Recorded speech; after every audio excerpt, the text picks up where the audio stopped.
Nagbabalik na naman tayo sa panibagong video at ngayon naman susubukan natin yung libreng dagat dito sa Marinduque. Nagdala lang kami ng mga damit pangpalit at dinala din ni Kevin yung Japan bike. And by the way, hindi namin nadala yung mga bike namin sa Alabang dahil hindi nagkasya sa truck yung mga bike. Pero mamaya sa video na to, ipapakita ko sa inyo kung bakit. Lumabas na kami ng bahay, maglalakad kami hanggang kalsada, tapos magta-tricycle papuntang dagat. Habang naghihintay, sinubukan kong umangkas kay Kevin sa Japan bike. Go, go, go, go, bilis. Anong daan, Gar? Go, sa left. Okay na. Go, ikot, ikot. Ikot, ikot, ikot. Aray.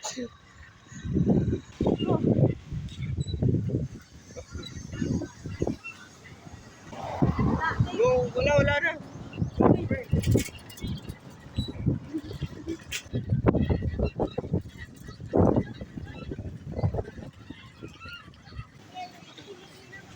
Dumating na yung tricycle, kaming lahat sumakay, tapos si Kevin, magbubike lang daw siya. Oh, sige, dito ka sa likod. Ayan, oh. Dito ka. Kevin, tara na. Kasi kabisado naman ako.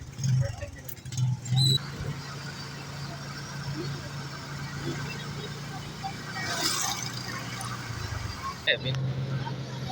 Gusto niya yan eh. Gusto niya mag-bike eh. Bigyan natin yung isa din ako niya. Pero kung dala niya yung bike mo, at least dito mo yung pagawa. Nandiyan lang siya sa ano. Alam mo kung bakit din naka-backwards tayo?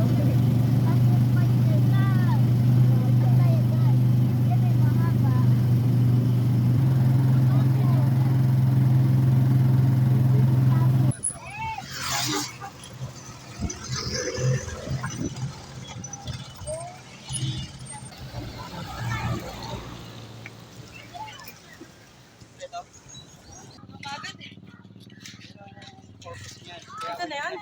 Nakarating na kami dito sa lugar, kaya papasok na lang kami dito sa loob para makita yung dagat. Ay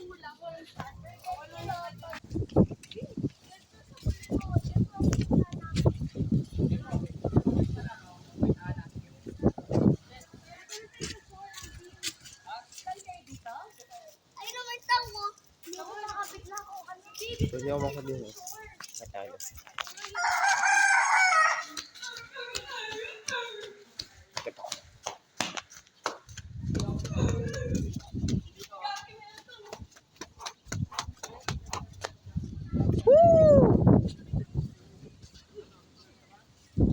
Uy, akit kayo dito, gagi. Ang ganda dito.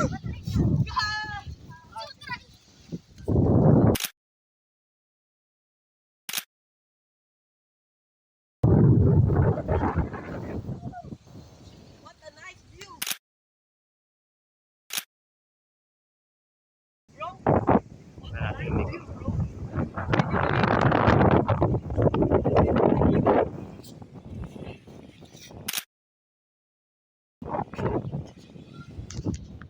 Yung dagat lang ito, guys. Yung lakas pa ng hangin.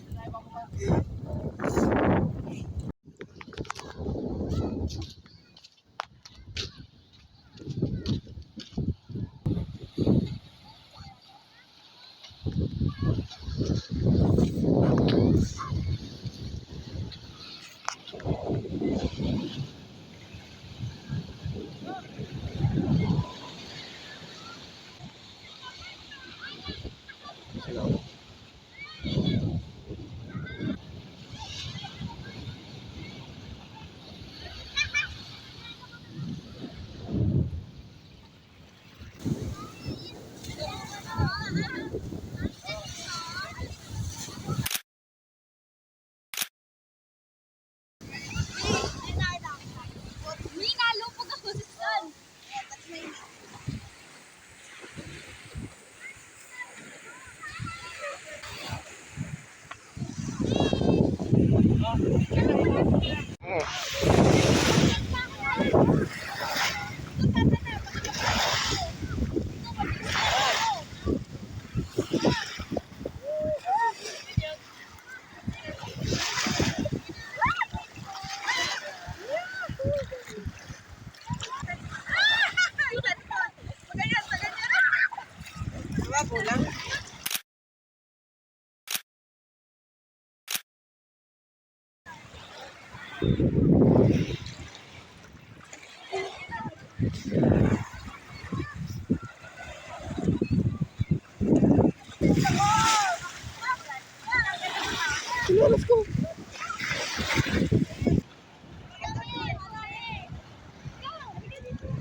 Kevin, swimming kayo ni Nico.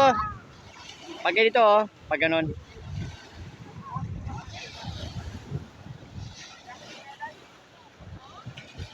Ang ganda maligo dito dahil malakas yung hangin, kaya malakas din yung alon.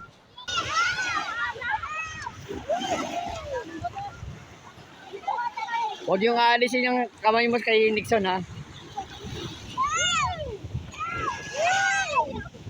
Kevin. Huwag kang didilat. Ikaw tingin.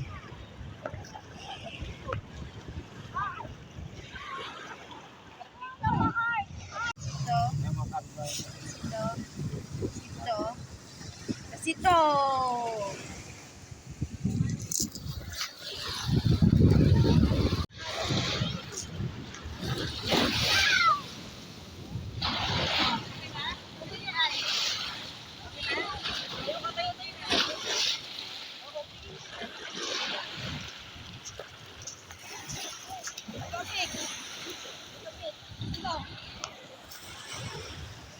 Pagkatapos namin maligo, uuwi na kami.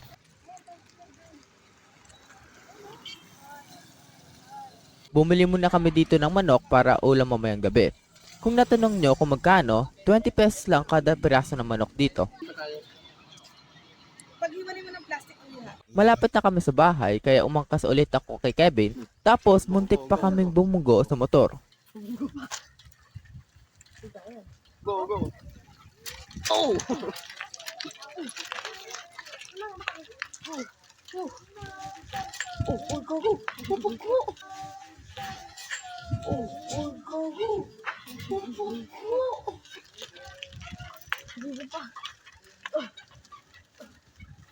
Kunin na namin yung gamit. Dumating na yung gamit namin. Panibagong araw na naman dito sa Marinduque at nag-text na sila daddy na dumating na daw yung mga gamit namin. Paglipat kasi namin dito, ang dala lang namin na gamit is yung mga importante lang.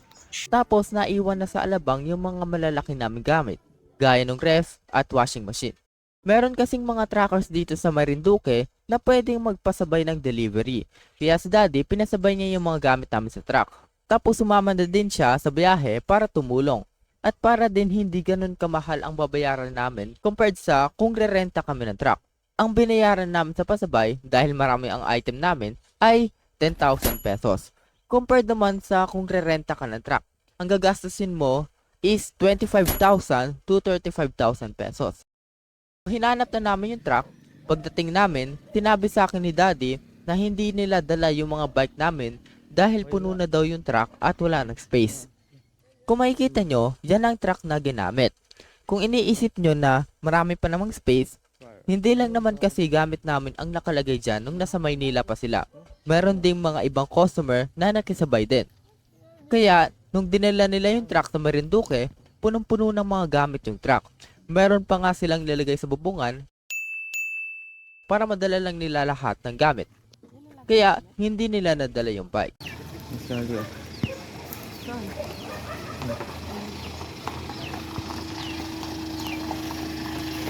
Yan na yung mga gamit. Ito yung lalagay? Oo. Tapos papasok doon? Oo. Napalak ko ito noon. Mga anak mo yan? Oo. Ito yung pangalawa. Ito yung pangatlo. Mga guwapings pala yan? Yay. Yung panganay kong wala. Nakaalabang sa trabaho. Anyways, hindi na kami nag-aksaya ng oras at nagbuhat na kami ng mga gamit.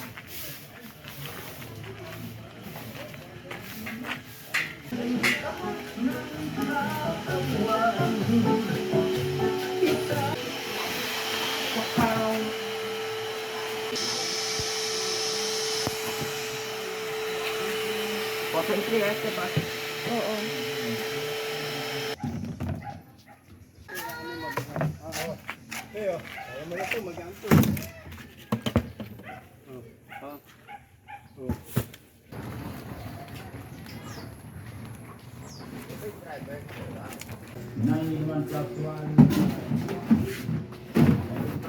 Okay, tapos.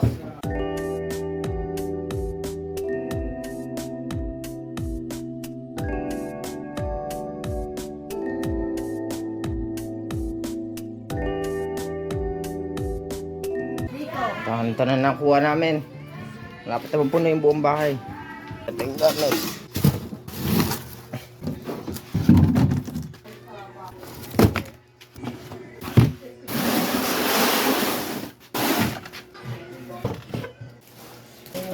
Pasok mo dito sa mga kwarto yan.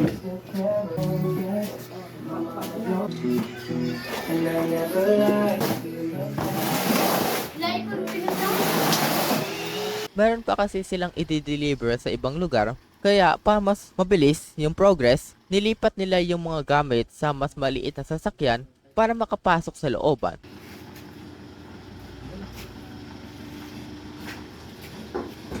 Ano? Pagpasok nila, tuloy pa rin ang pagbubuhat.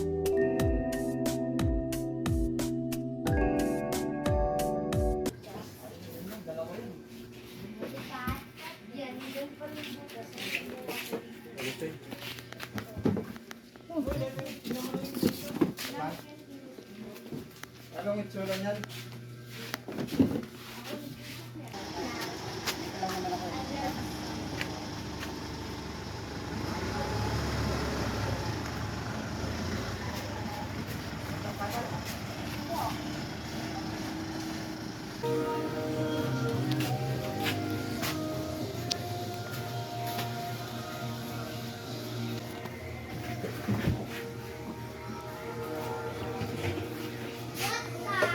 Dumi. Tumura na yun. Dumi.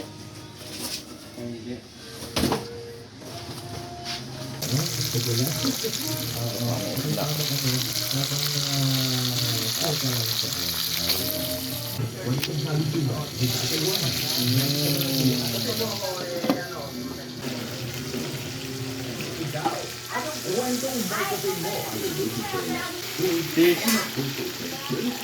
Parang ko ground. Ground. Hindi, nag-ground lang ako. Parang feeling ko lang. Lakas yun. Sabi yung gripo ang diferensya. Gripo may barado.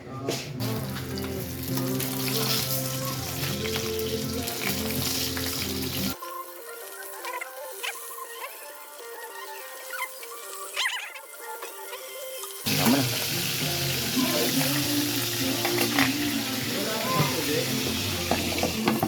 Kakago kayo. Sakit. Parado ni ka. Hmm. Yatel ako. Ano ito? Ano yan? Tataktak ko Kadiri.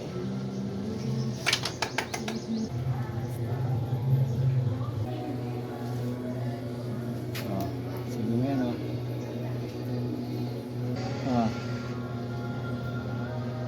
Yan. Tsaka yun, dyan ka muna ilalagay yung washing.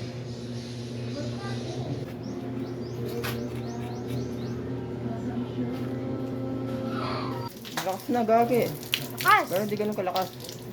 Malakas din. Pag ko lang. Dapat ko sumisilip eh. Salo. Malakas. Ay, malakas.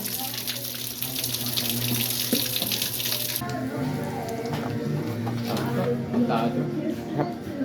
Ang tawag sa islang yan? Galunggong. Ay, ganun kung yan.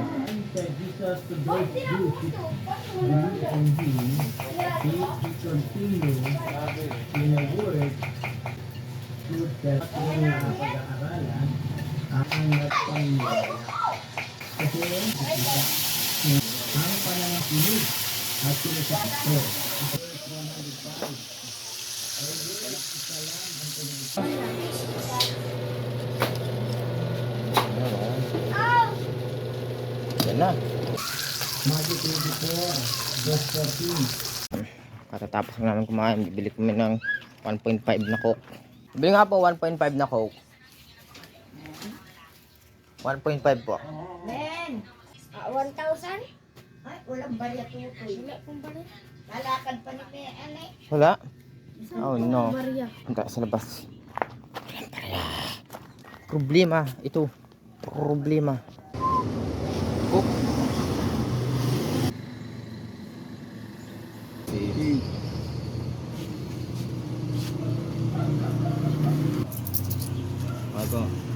Naman. Tamat po. Kuha ko na ng Coke. Laban nito para sa Coca-Cola. Hindi kami titigil hanggang hindi kami nakabili ng Coke. Pagkatapos namin ipasok yung mga gamit, naglinis na kami ng bahay para maikabit na din yung mga double deck. Oh. Wala. Wala akong sitwasyon. Oh. Sino mo yan? Magsasabay-sabay niyo yan. Tachan boy. Yung sitwasyon, Dami pa nating lilinisin dito mula sa double deck, mga boxes, lahat yan. pasa-pasa kasi para mabilis. Pasa-pasa. Pasa-pasa. Oh. Pasa oh. Oh. Walis mo, babaki mo yung maganda, walis na. Saan yan? Patong na dyan sa loob niyan dito. Sa babaw.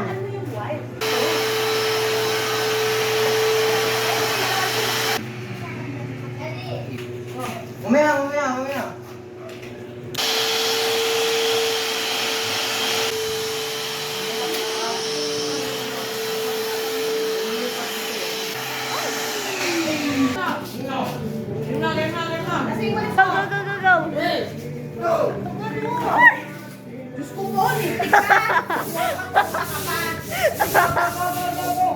Alam mo, dami sila guys. Go, go, go, go. Tapit.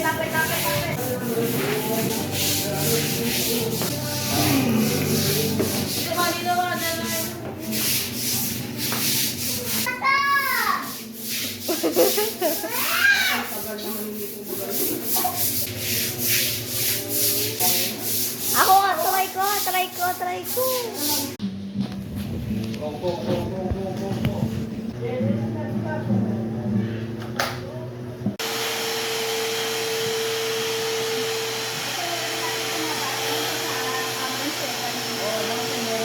Pagkatapos maglinis, tinetap na namin yung mga double deck.